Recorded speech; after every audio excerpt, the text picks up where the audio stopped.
This is the story of a sniper who was once a normal teacher, but an unexpected tragedy in his life forced him to become a feared sniper. The story begins in a peaceful area of Ukraine where we see a small hut. In this hut lives a couple. The husband's name is Maka and the wife's name is Nia. Maka is a dedicated teacher who teaches math to children at a school in his village. He is well liked by all the children except for one, a boy named Ivan. Ivan is rude and never misses an opportunity to humiliate Maka. Despite this, Maka doesn't let Ivan's behavior bother him and stays content with his simple, happy life. One day, while Maka was at school, news broke that Russia had attacked Ukraine and terrorist attacks were happening in various parts of the country. That evening, when Maka returned home, he received joyful news: his wife Nia was pregnant. Overwhelmed with happiness, the couple celebrated the news together. The next morning, Maka bid goodbye to his wife and left for work. On his way, he noticed two soldiers on the road but didn't pay much attention to them and rushed to school. Upon arriving, he was shocked to find the school empty. Turning on the TV, he saw breaking news that Russian forces had captured his city. It suddenly dawned on him that the soldiers he saw earlier were from the Russian army. Panicked, he immediately ran back home to check on his wife. When Maka reached his house, he was horrified to find the same two soldiers brutally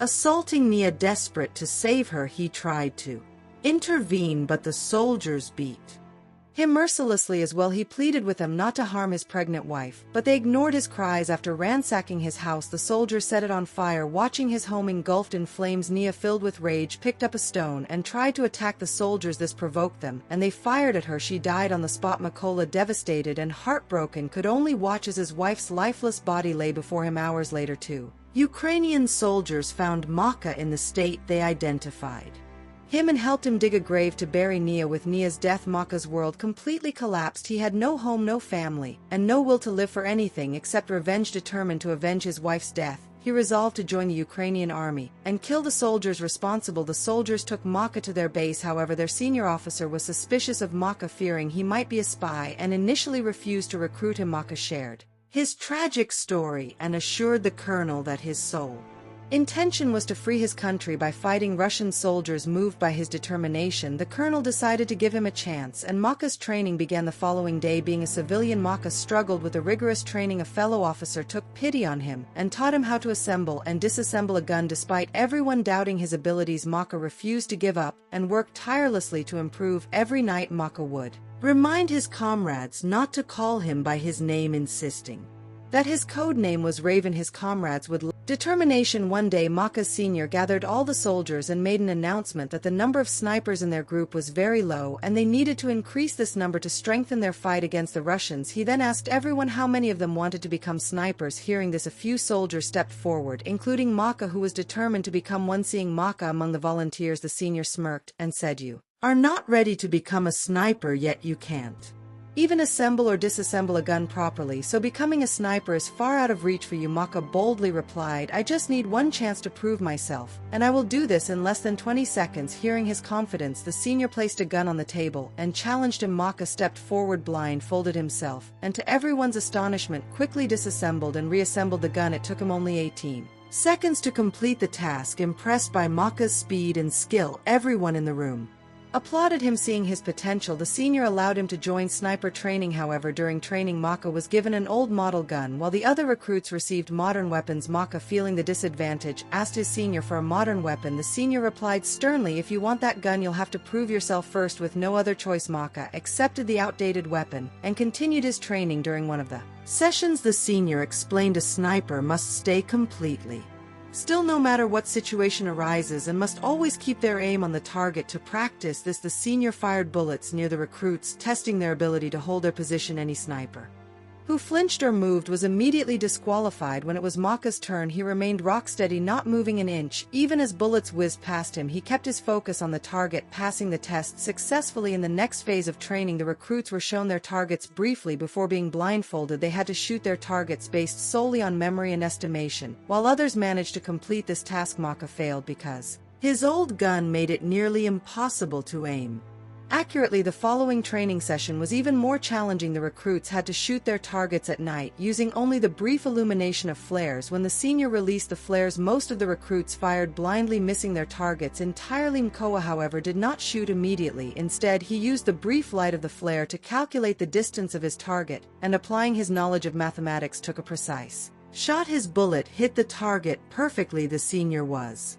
Highly impressed with Maka's intelligence and composure, recognizing his potential, the senior finally awarded him his desired code name. Raven. Days turned into weeks, and Maka continued to pour his heart into his training. Finally, the day arrived when the results of their efforts would be revealed. The colonel personally saluted Maka and informed him that he had successfully passed all the tests. A few days later, the colonel approached Maka and instructed him to pack his belongings they had received intelligence about Russian soldiers capturing a Ukrainian checkpoint, and Maka's team was being sent on a mission to handle it. Maka's team quickly reached the location and took up positions to observe the situation. As they prepared to engage, they noticed a car approaching the checkpoint. The Russian soldiers stopped the car and ordered the passengers to get out. The soldiers inspected their passports and thoroughly searched the vehicle. Once satisfied, they allowed the passengers to proceed but confiscated their passports. When the passengers protested, the soldiers responded with violence, beating them mercilessly. Witnessing this brutality, the colonel gave the order to fire. Maka and his team opened fire swiftly, eliminating all the Russian soldiers within moments. The mission was complete. After the mission, the team returned to the base. Maka noticed that many of his comrades were missing. When he inquired, he was informed that the others had been sent on a separate mission. The next day, Maka received devastating news. Many of his comrades had been killed during their previous mission, and the culprit was a deadly Russian sniper named Siri. Siri was infamous as Russia's most lethal sniper, known for his unmatched precision and deadly efficiency. Days passed, and Maka and his team prepared for their next mission. Upon reaching the location, they strategically planted landmines around the area and took up their positions. Soon after, a group of Russian soldiers arrived, and to Maka's shock, he recognized one of them. It was Ivan. Ivan was the same boy who had troubled Maka during his school days, and now he had joined the Russian army. As Ivan stepped onto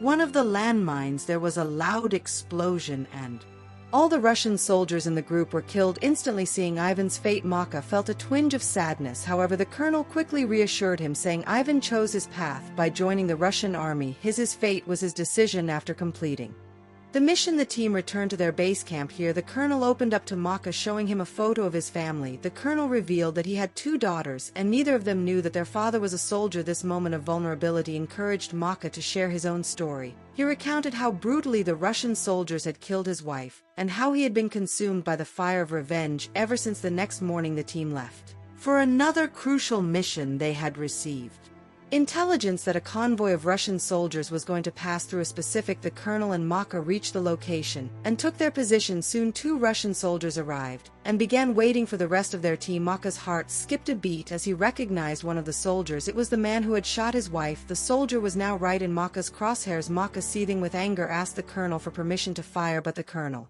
refused, saying it wasn't the right time. Maka, unable to contain his rage, asked for permission again, but the colonel denied it. Once more overcome with fury and grief, Maka lost his patience and fired anyway. His bullet hit its mark, killing the soldier instantly. However, the gunshot gave away their position to the Russian forces. What made matters worse was that Russia's most dangerous sniper, Siri, was already in the area and now knew their exact location. The colonel, realizing the danger, began searching for Sir's position, but before he could pinpoint the sniper, Siri fired a perfect headshot, killing the colonel on the spot. Maka was devastated, realizing that his impulsive decision had cost the colonel his life. As Russian soldiers began firing heavily in their direction, Maka knew he had to retreat. He carried the colonel's body and carefully made his way out of enemy territory. Eventually reaching the base, back at the base, Maka was consumed with guilt and sadness over the colonel's death. He blamed himself for the loss and vowed to kill Siri to avenge the colonel. Soon after, Maka received information about 2 Russian snipers in the area. Determined to fulfill his promise, he set out on a new mission. Upon reaching the location, Maka took his position and managed to eliminate one of the snipers. However, during the exchange of fire, Maka was hit by a bullet. Despite his injury, Maka refused to give up. Summoning all his strength, he took aim and killed the second sniper. Gravely injured, he retreated to a secret base to recover. During his recovery, Maka received a call from the army major. The major informed him that they had located Siri, the sniper who had killed the colonel. Maka returned to his base, where the major addressed the team. He provided detailed information about Siri, explaining that he was Russia's best sniper and had already killed 6 of Ukraine's most skilled snipers. The major warned everyone to take Siri very seriously. He also revealed Siri's unique strategy. He rarely changed his position and relied on staying hidden in a specific spot, waiting patiently to hunt his enemies. After this briefing, the team devised a plan to eliminate Siri and finally put an end to his reign of terror. According to the plan, their first team would attack the Russian soldiers from the front. While the Russians were distracted by this assault, the second team would ambush them from behind. In the chaos, Maka would infiltrate the building and eliminate Siri. After finalizing the plan, everyone moved out to the designated location. Upon reaching the site, the snipers took their positions and aimed at their targets. Meanwhile, Maka stealthily entered the building. Inside, he encountered 2 Russian soldiers. Without wasting any time, Maka swiftly eliminated them and advanced further into the building. Once in position, Maka signaled his team. Upon receiving the signal, the Ukrainian soldiers launched their attack, taking out the Russian forces. Siri, noticing that none of his comrades were reporting back, sensed that something was amiss. Growing suspicious, he moved to the building's rooftop where one of his snipers was supposed to be stationed. However, when Siri arrived, he discovered that the sniper was already dead. At that moment, Siri realized he was surrounded by Ukrainian forces. He contacted his base for backup, but the reinforcements would take another 10 minutes to arrive. Acting quickly, Siri returned to his position and began scanning for the Ukrainian soldiers. That's when his eyes fell on a toy belonging to Maka, a keepsake given to him by his late wife. Before Siri could process what was happening, Maka launched a surprise attack. A brutal struggle ensued and Maka managed to stab Siri, killing him. However, the commotion alerted another sniper hiding in the building. Before the sniper could react, Maka threw a grenade in his direction, eliminating him. The explosion. Meanwhile, the backup advantage of the situation, he taunted the Russians, saying, "You're all going to die." Immediately after, Maka shot the truck driver, causing chaos among the Russian soldiers. The Russians panicked and scrambled out of the truck, only to find themselves in an ambush. Ukrainian snipers lying in wait opened heavy fire, killing the Russians one by one. The mission was a complete success. A few days later, Maka visited his wife's grave. Standing there, he reflected on the promise he had made to avenge her death. With Siri and the others responsible now gone, that promise had been fulfilled. Maka silently vowed to continue serving his country until his last breath. With that, he left her grave, walking away with a renewed sense of purpose. And with this, the incredible story comes to an end. I hope you enjoyed the journey as much as I did narrating it. If you like this video, please give it a thumbs up and don't forget to subscribe to the channel. I'll see you in the next video.